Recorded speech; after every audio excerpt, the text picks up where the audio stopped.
곧 찾아뵙고 결단 요청, 뜨거운 감자, 윤 전 대통령 탈당 문제가 있고요. 과연 김문수 후보와 이준석 후보와의 단일화 가능성은 어떻게 얘기가 되고 있는지와 관련된 새로운 소식도 들어와 있습니다. 자, 일단 최근 조사된, 그러니까 후보 확정 후에 실시된 MBS 여론조사 결과가 들어와 있습니다. MBS 맞죠? 네, 맞다고 합니다. 함께 보시죠. 자, 대통령 후보 지지도입니다. 이재명 후보가 49%, 그리고 김문수 후보가 27%, 이준석 후보가 7%의 여론 응답이 나왔습니다. 이재명 후보와 김문수 후보의 차이가 꽤 벌어지고 있고요. 이준석 후보도 여전히 7, 8%의 지지율에 머물러 있는 여론조사 결과가 나왔습니다.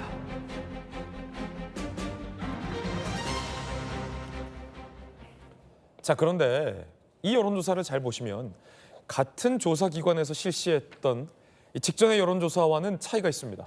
무슨 얘기냐면 김문수 후보와 한덕수 후보와의 단일화 가능성이 아직 살아있을 때 이 두 후보의 지지율 합보다 김문수 후보의 지지율이 현저하게 낮다라는 겁니다.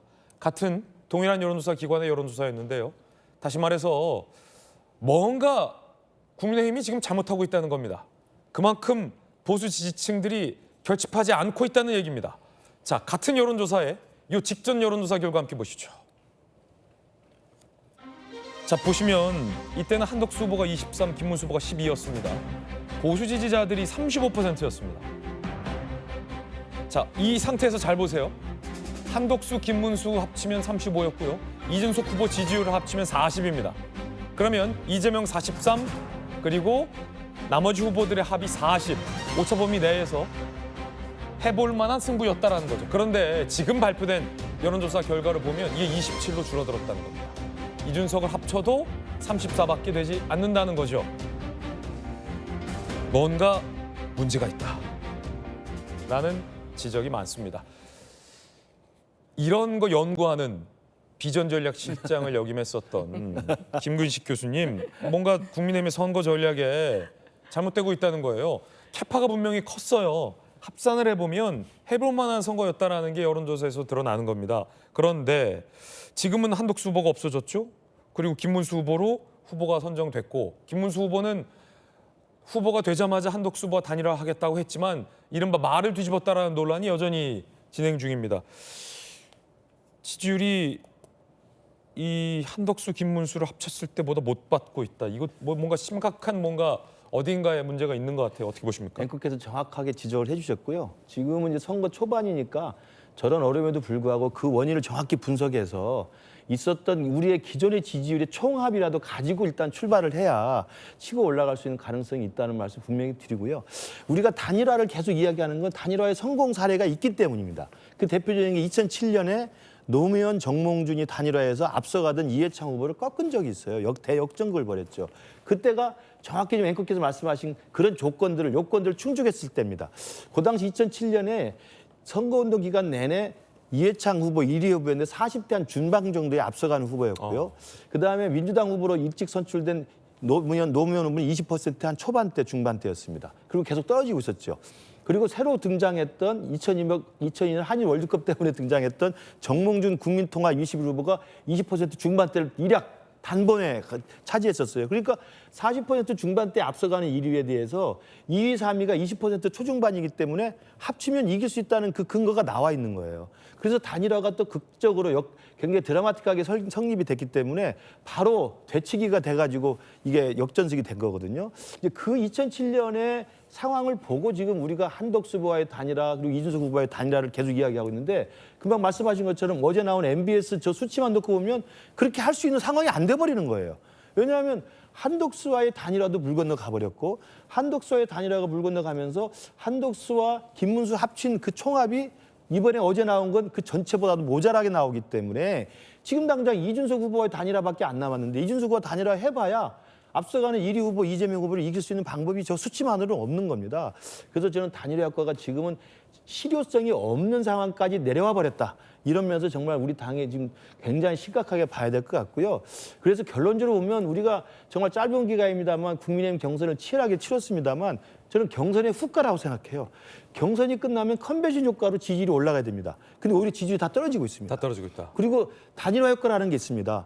경선이 끝난 다음에 경선으로 올라온 후보가 바깥에 있는 한덕수 후보랑 합쳤으면은 분명히 단일 효과가 있어가지고 상승 효과가 있어야 되는데 이 단일화도 실패했고 효과가 없어졌습니다. 그다음 세 번째가 뭐냐면 우리가 마지막 그다음에 단일화를 통하고 컨벤션 효과를 통해서 올려오는 우리의 그 지지도 가지고 마지막에 이재명 후보의 위험한 인물로서의 사법 리스크를 우리가 가지고 가면 해볼 만하다고 생각했는데 사법 리스크 효과도 갈수록 없어지고 있어요. 그래서 저는 지금 우리 당에서는 우리의 전통적 지지층을 규합하는 것 플러스 치고 올라갈 수 있다는 자신감을 부여하는 전략이 제일 필요하다. 그러기 위해서는 김문수 후보 지금 사람 만나고 돌아다니면서 열심히 하는 것도 필요합니다만 정말 어디서부터 출발해야 되는지 그리고 왜 움직이지 않는 우리 지지층들이 있는지 그리고 왜 우리가 실망하고 있는지에 대해서 당 지도부와 후보가 정말 심각하게 보고 지금부터라도 새롭게 출발해야 한다고 생각합니다. 자, 뭐 부산 선대위원장이기도 하시고 수도권 뭐 TV 토론 전략본부장이기도 하시니까 김무식 교수님 설명 들어보면 답은 자명하네요. 이 MBS 결과 보면 뭘 해야 하는지에 대한 과제도 다 나와 있네요. 그러니까 강제로 후보가 교체됐다라는 것에 대한 동정 여론은 김문수 후보가 받을지언정 한덕수 후보와 단일화를 하겠다라는 입장을 뒤바꿨다라는 비판 여론에서는 여전히 자유롭지 못하다는 거잖아요. 그러면 김문수 후보의 지지율이 그 이전보다도 못 나오고 있다라는 것, 즉 국민의힘의 당원들의 지지 총합만큼 못 받고 있다라는 건 김 후보가 지금 김무식 교수님 얘기했던 것처럼 지금이라도 한덕수 후보에게 찾아가서 손을 내밀어야 되고 한동훈 후보, 안철수 후보, 나경원 후보, 홍준표 후보, 하다못해 이준석 후보에게 다 삼고초를 해야 한다라는 건데 앞으로 하겠죠? 네, 그렇습니다. 선거는 결국은 구도의 싸움이라고 생각하면 됩니다. 그렇기 때문에 한 사람 한 사람의 마음을 얻는 것도 굉장히 중요하지만 크게 선거의 구도가 어떻게 짜여지느냐의 문제이기 때문에 지금은 이재명 세력에 이렇게 독재 세력에 반대하기 위한 모든 세력이 함께 가야 합니다. 그런데 워낙 선거 기간이 짧다 보니 열심히 자기가 후보가 되고자 했던 그 분과 그리고 그 분을 지지하시는 분들이 이렇게 돌아서는데 시간이 많지 않다라는 그런 이제 제약 사항이 있습니다. 네네. 그렇기 때문에 후보는 솔직히 말씀드리면 보다 현장에 나가서 많은 분들을 만나야 하지만 후보를 대신해서 선대위에 유력한 지위에 계시는 분들이 보다 이제 이면에서라도 더 많은 세력과 함께 할 수 있도록 좀 미팅을 하고 해야 되지 않나라고 생각합니다. 왜냐하면 제가 현장에서 만나보면 김문수 후보 개인에 대한 질타보다는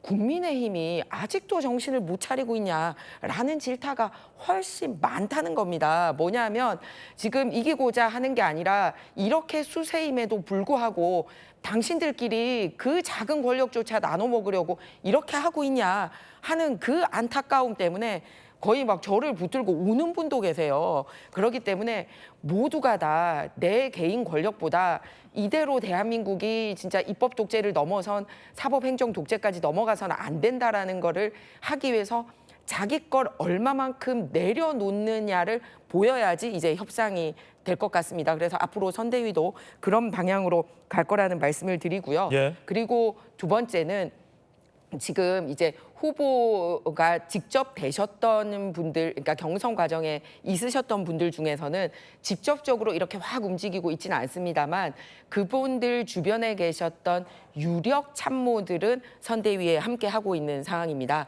예를 들어서 한덕수 후보님 같은 경우도 이제 이정현 전 대표님 같은 경우가 완전 복심으로 활동을 하셨는데 일단 호남에 굉장한 표를 가지고 계신 분입니다. 그런 분들을 먼저 합류한다라든지 그리고 한동훈 후보님 같은 경우도 한동훈 이제 전 대표가 직접적으로 지금 막 움직이고 있지 않지만 거기에 같이 하셨던 소위 친한으로 불리는 의원님들이 부산에서만 해도 뭐 조경태 의원님이라든지 우리 여러분들 계세요. 정연욱 의원님이라든지 이런 분들이 열심히 또 현장에서 누비고 있습니다. 이렇게 서서히 익어가고 있다는 말씀을 드립니다. 그래서 지금 우리 국민의힘의 관건은 뭐냐면 민주당으로는 넘어가지 않았지만 국민의힘을 찍을지 말지 고민하고 있는 세력을 투표장에 어떻게 나오시게 할 수 있는지가 바로 이런 분들을 단합해서 내세우는데 승패가 걸려 있다라는 말씀을 드립니다. 네. 자, 그 가운데 이 국민의힘에서 이준석 후보와의 어떤 단일화와 관련된 움직임도 나오고 있습니다. 이정현 의원과 전 의원과 김용태 비대위원장 얘기 준비되어 있습니다. 들어보시죠. 이준석 개혁신당 대표는 두 차례 전국 단위 선거를 승리로 이끌며 개혁 정치를 실천해온 인물입니다. 그럼에도 불구하고 사실상 출당과 같은 결과에 이른 점에 대해서 비대위원장 명의로 미안하다, 우리가 잘못했다고 공식 사과하고 비대위의 의결로 징계 취소와 복권을 단행할 것을 제안합니다. 후보님께서 여러분의 이름을 거명하면서 가령 이준석 후보라든지 이낙연 전 총리라든지 과거에 노동운동을 함께 하셨던 분들까지도 함께 하시겠다라는 백브리핑을 하셨던 걸로 알고 있습니다. 저도 동의를 하고요. 모두 저희가 통큰 연대를 통해서 이번 대선 이기겠다라고 말씀을 드린 바가 있습니다. 당은 한동훈 전 대표를 비롯한 많은 분들을 정중하게 그리고 예우를 갖춰서 모실 수 있도록 하겠습니다. 하지만 이준석 후보의 입장은 여전히 냉담합니다. 들어보십시오. 국민의힘에서 어떤 행동을 하는지에 별 관심이 제가 없습니다. 제 선거운동을 통해서 저희 공약과 그리고 저희 비전을 알리는데도 시간이 부족한데 거기서 도대체 어떤 물개가 어떤 공을 돌리고 있는지 제가 신경 쓸 여력이 없습니다. 국민의힘에서 선거 캠페인할 게 그렇게 없나. 그 당의 경선이 끝난 직후부터 거의 단일화 무새가 아닐까 하는 생각 정도로 똑같은 말만 반복하고 있는 것 같은데요. 단일화 무새적인 선거 전략으로 어떻게 이재명 후보를 막아세울 수 있겠다는 건지 이준석 혼자 대선 걱정하고 있는 것 같습니다.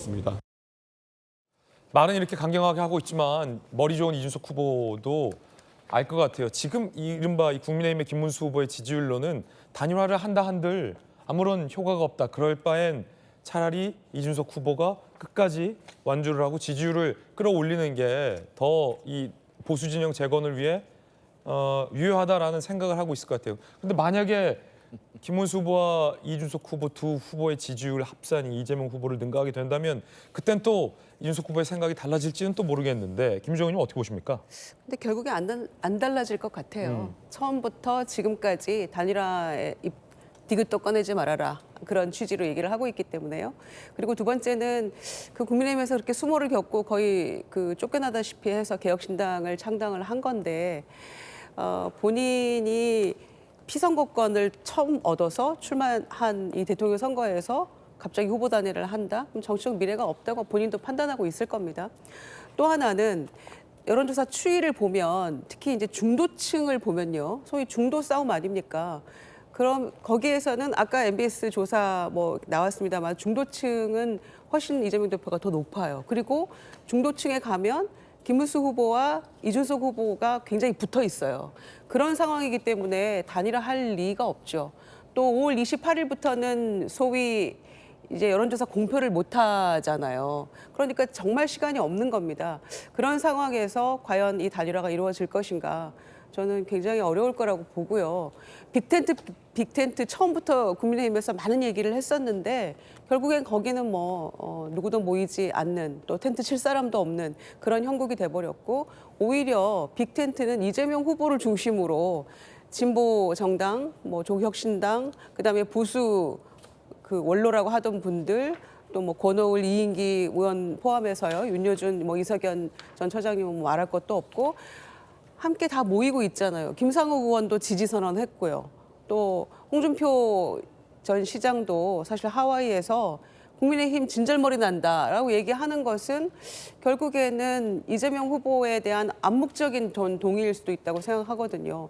오히려 빅텐트는 이재명 후보를 중심으로 지금 처지고 있는 형국이라서 갈수록 아마 이 단일화는 어려워질 거라고 생각하고 5월 18일이죠. 내일 모레 첫 토론회에서 오히려 이준석 후보는 본인이 더 그 유리한 쪽으로 굉장히 그 토론회를 주도할 그런 생각들을 하고 있을 거라고 봅니다. 네. 자, 그런가 하면 이 젊은 김용태 비대위원장과 이 후보인 김문수 후보의 입장이 다르다라는 앞서 한 언론의 조간신문의 기사도 제가 소개해 드렸는데 윤 전 대통령에 대한 탈당 문제를 두고 그렇습니다. 김문수 후보는 윤 전 대통령의 탈당 문제에 대해서 유보적입니다. 들어보십시오. 대통령의 탈당 문제는 제 생각은 윤석열 대통령께서 판단할 문제이지 제가 대통령 후보로 나선 사람이 탈당하십시오 또 탈당하지 마십시오 이런 이야기를 하는 것은 적절하지 않은 일이라고 생각합니다. 자, 더 나아가서 김문수 후보는 이 윤 전 대통령의 탄핵 판결을 두고 헌재를 강하게 비판하기도 했습니다. 들어보시죠. 헌법재판소에 대한 것은 여러 가지 검토해야 될 점이 많고 특히 판결이 계속 8대 0이다. 이번만이 아닙니다. 박근혜 대통령도 8대 0이죠. 만장일치를 계속한다는 것은 김정은이나 또는 시진핑 같은 공산국가에서는 그런 일이 많이 있습니다. 대한민국 자유민주주의 다양한 의견이 다양한 견해가 공존할 수 있다는 것을 보여주지 못하는 헌법재판소는 매우 위험하다. 윤 전 대통령의 탄핵을 부인하고 윤 전 대통령의 탈당과 관련해서 유보적인 입장. 그런데 김용태 비대위원장의 생각은 다릅니다. 들어보시죠. 국민의힘의 1호 당원은 대통령뿐만 아니라 당을 사랑하고 헌신해온 모든 당원들이 될 것입니다. 최대한 빠른 시일 안에 대통령을 찾아뵙고 말씀드리겠습니다. 당과 대선 승리를 위해 결단해 주실 것을 요청드리겠습니다. 대통령께서 합리적인 판단을 하실 거라고 생각이 들고요. 당은 다시 말씀드리지만 비대위원장으로서 대통령께 정중하게 탈당을 권고드리겠습니다. 자, 그리고 김용태 비대위원장은 오늘 오후에 윤 전 대통령에게 탈당 권유를 전달하겠다라고 입장을 밝히고 있습니다. 그런데 이 김문수 후보의 측근인 차명진 전 의원이 조금 전에 글을 올렸습니다. 윤 전 대통령을 동지라 생각하면 목숨 걸고 지켜야 되는데 김용태 비대위원장의 논계 작전은 하지하책이다라며 강하게 비판을 한 겁니다. 용태군 돌아오라라는 글까지 올리면서 김용태 비대위원장을 비판하는 여론도 나오고 있습니다. 그 가운데 윤 전 대통령 측의 입장도 묘합니다.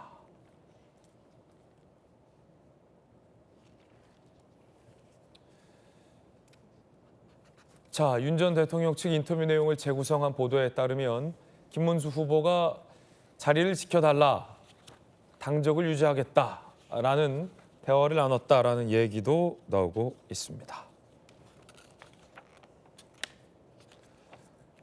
그 입장이 뭡니까? 그래서 김문수 후보 입장이. 저는 김문수 후보 입장은 저럴 수밖에 없는 지금 지지층의 기반을 갖고 있는 거예요. 그러니까 김문수 후보가 경선을 통해서 후보가 됐고 그리고 밖에 있는 한덕수 후보랑 단일화를 한다고 했는데 단일화를 안 하면서 또 주말에 야방 쿠데타의 우여곡절을 겪으면서 후보직을 유지했잖아요. 그랬을 때 김문수 후보를 시정일과 가장 강렬하게 지지했던 분들이 바로 광화문에 있는 태극기 부대들 중심입니다. 그러니까 그런 분들의 지지를 기본 베이스로 깔고 올라오신 분이기 때문에 윤 대통령 탈당을 말할 수가 없는 지금 구조에 있어요. 그 우리가 봤던 윤석열 대통령 그 사저로 돌아갈 때라든지 구속에서 석방됐을 때 나왔던 윤 어게인을 외쳤던 분들 있지 않습니까?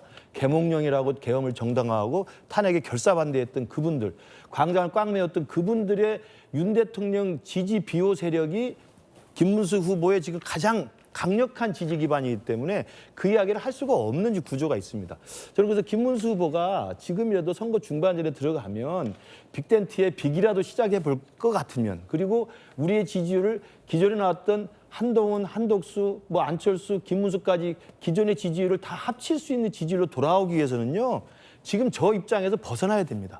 윤석열 대통령과의 관계를 단호하게 끊어내는 모습을 해야 그리고 자신이 갖고 있는 정치적 한계를 뚫고 나가야만 지지율 상승에 효과가 있을 텐데 지금 그걸 못하고 있는 거거든요. 그걸 못하고 있으면 어떻게 되느냐. 김용태 비대위원장이라도 그 역할을 맡아서 분담을 해야죠.